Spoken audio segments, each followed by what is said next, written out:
Hello friends, welcome back to my channel.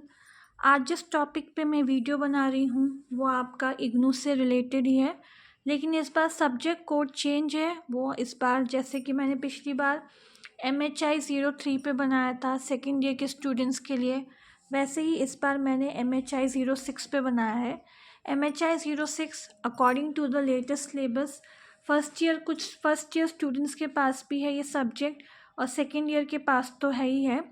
तो इसका जो यूनिट 1 है, reconstructing ancient society and special reference to sources, इस पे मैंने जो है नोट्स बनाए हैं। आज इसके 2 टॉपिक्स मैं कवर कर रही हूँ। नेक्स्ट वीडियो में मैं इसके अगले 2 टॉपिक्स जो हूँ कवर करूँगी। ठीक है, तो हम शुरू करते हैं। आई होप आप लोग को विजिबल हो।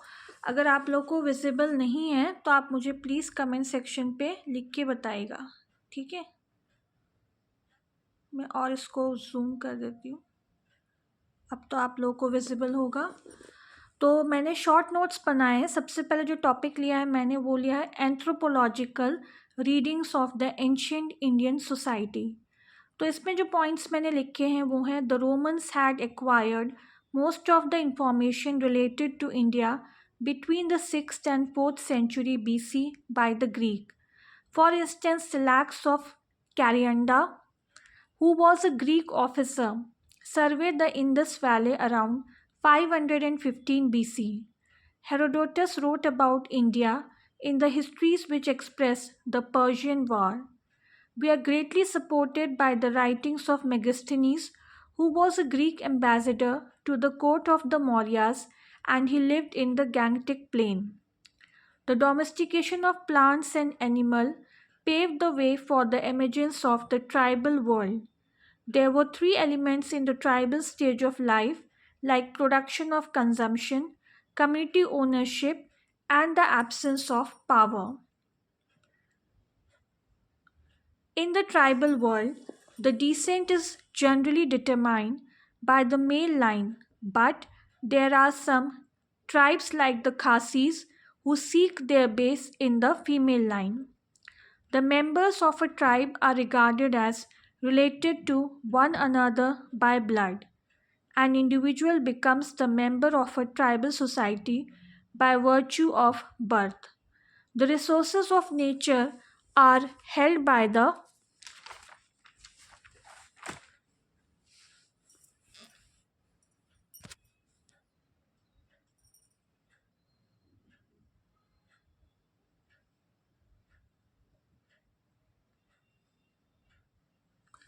groups as a group in trust for future members.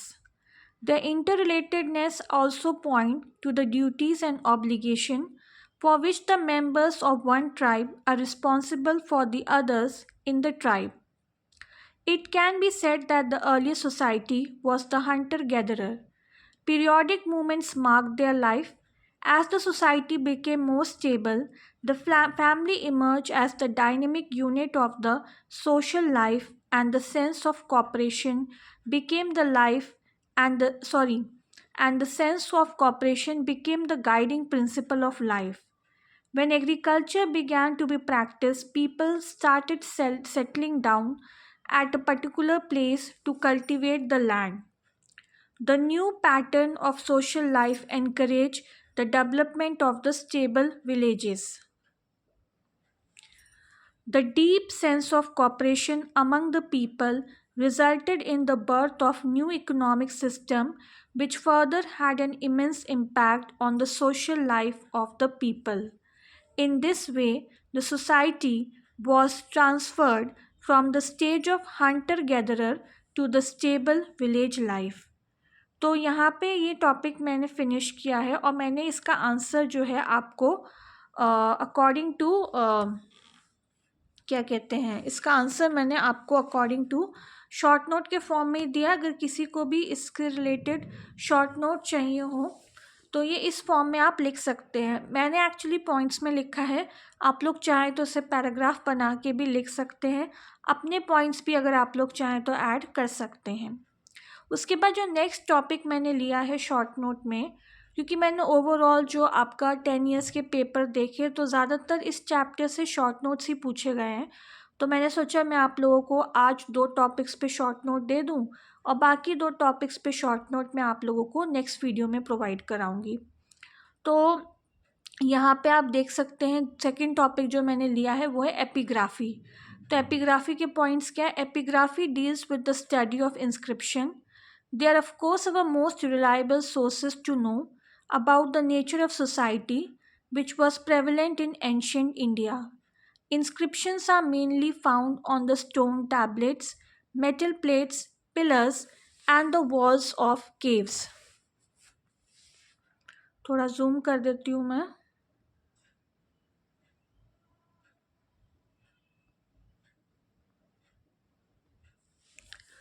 They also throw light on the political and social conditions of the period.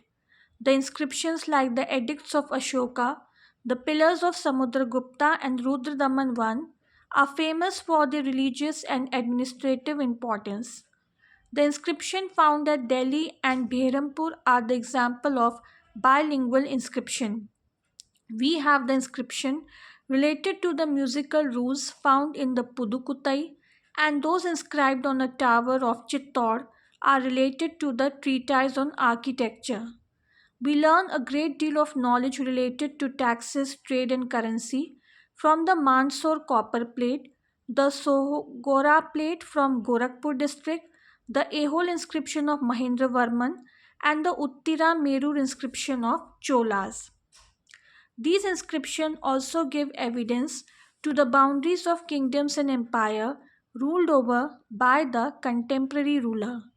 The epigraphy are our most reliable sources as they cast a flood of light on the social, political, and religious conditions of the ancient society. तो students, ये था आज का मेरा video. और अगर आप लोग को ये टॉपिक मतलब वीडियो पसंद आया हो तो प्लीज़ मेरे चैनल को लाइक कीजिए, शेयर कीजिए, सब्सक्राइब कीजिए, बेल आइकन को दबाइए ताकि मैं जब भी ऐसे ही लेटेस्ट वीडियो डालूँ आपको उसकी नोटिफिकेशन मिल जाए। स्टूडेंट्स, मेरे पास सिर्फ इंग्लिश मीडियम में ही नोट्स नहीं है, मेरे पास हिंदी मीडियम में भी नोट्स हैं। लेकिन क्योंकि अभी तक किसी भी स्टूडेंट ने मुझे नहीं कहा है कि उन्हें हिंदी मीडियम में नोट्स चाहिए, तो इसलिए मैंने अभी तक यूट्यूब पे कोई वीडियोस पे नहीं डाला है। अगर किसी स्टूडेंट को चाहिए, बस एक स्टूडेंट ने मुझे याद है लिखा था हिंदी नोट्स, लेकिन उसके बाद जब मैंने पूछा कि आपको किस चैप्टर पे चाहिए तो आपने मुझे कोई रिप्लाई नहीं किया। तो अगर आप इस वीडियो को देख रहे हैं तो मेरी आपसे रिक्वेस्ट है, क्योंकि मैं आपकी मदद ही करना चाहती हूँ, अगर आपको हिंदी में नोट्स चाहिए तो प्लीज़ मुझे कमेंट में लिख के भेजिए। जिन बच्चों को इन नोट्स चाहिए हो इस चैप्टर से, सब्जेक्ट से रिलेटेड, या कोई असाइनमेंट चाहिए हो या previous year solve question paper चाहिए हो इस चैप्टर से रिलेटेड, तो वो मुझे मेरे व्हाट्सएप नंबर पे भी कांटेक्ट कर सकते हैं। नीचे डिस्क्रिप्शन बॉक्स में मैं अपना व्हाट्सएप नंबर दे दूँगी, आपको सिर्फ उस पर मैसेज करना है, कॉल नहीं करना है। और हाँ, मैं पहले ही बता दूँ, ये पेड नोट्स हैं, क्योंकि कुछ लोग कहते हैं आप वीडियो में बोलते नहीं हो, तो मैं आपको पहले ही इन्फॉर्म कर दूं कि ये पेड नोट है, ये फ्री ऑफ कॉस्ट नहीं है। हाँ, रीज़नेबल प्राइस में अवेलेबल है लेकिन फ्री ऑफ कॉस्ट नहीं है। सॉरी। तो इसलिए मैं फिर से कह रही हूँ, अगर किसी भी बच्चे को इंग्लिश मीडियम या हिंदी मीडियम किसी में भी अगर नोट्स चाहिए हो तो प्लीज़ मुझे आप कमेंट सेक्शन पे लिख के भेजिए। और एक और चीज़, मेरे जो वीडियोस हैं उनका कोई पर्टिकुलर टाइम नहीं है, ना ही कोई पर्टिकुलर डे है, क्योंकि मैं थोड़ा सा इतना वीडियोस नहीं डाल पाती हूँ, किसी वजह से थोड़ा बिज़ी शेड्यूल है। तो बस मेरा ये कहना था कि मतलब अगर आप लोगों को कोई टाइम स्लॉट चाहिए कि इसी टाइम पे मैं डालूँ तो वो भी आप मुझे लिख के भेजिएगा, ठीक है। तो आज के लिए बस मैं इतना ही, और नेक्स्ट वीडियो में हम जल्दी मिलते हैं। तब तक के लिए बाय, नमस्ते।